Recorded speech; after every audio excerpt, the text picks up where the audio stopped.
Hi, everyone. I'm Elaine Quijano. Thank you for joining us. It is 8 p.m. on the East Coast, and the first polls are now closed in tonight's Democratic presidential contests. CBS News projects former Vice President Joe Biden will win the primary in Mississippi. Missouri is also leaning for the former vice president.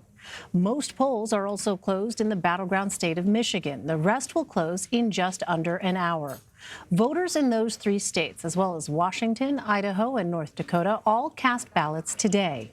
352 delegates are at stake, with 80% of them coming from Washington, Missouri, and Michigan.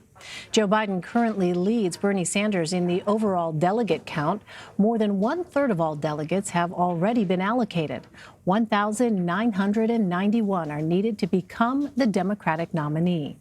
But fears of the coronavirus are impacting the race. Both Sanders and Biden campaigns canceled rallies in Cleveland tonight. Voters in Ohio are set to head to the polls next Tuesday.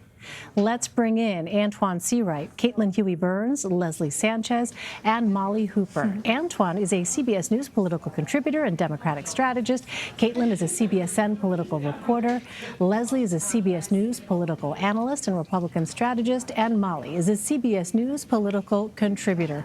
All right, welcome to you all. Let's talk about Mississippi. Our CBS News exit polling shows us that that Joe Biden clinched 91% of voters who said they wanted a candidate who will unite the country.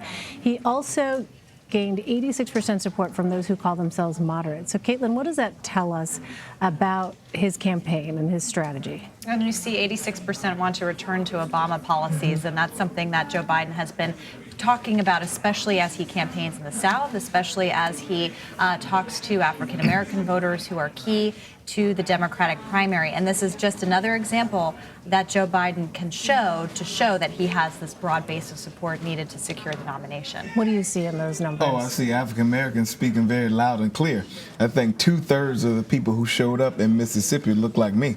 That was more than South Carolina, more than Virginia, and more than North Carolina. So therefore, I think when you think about the policy agenda people want to return to under the first African-American leader of the free world, it speaks very loud volumes. And at the end of the day, I've always said this, and I'll keep saying this. Two things: the South will have something to say, quoting Andre 3000.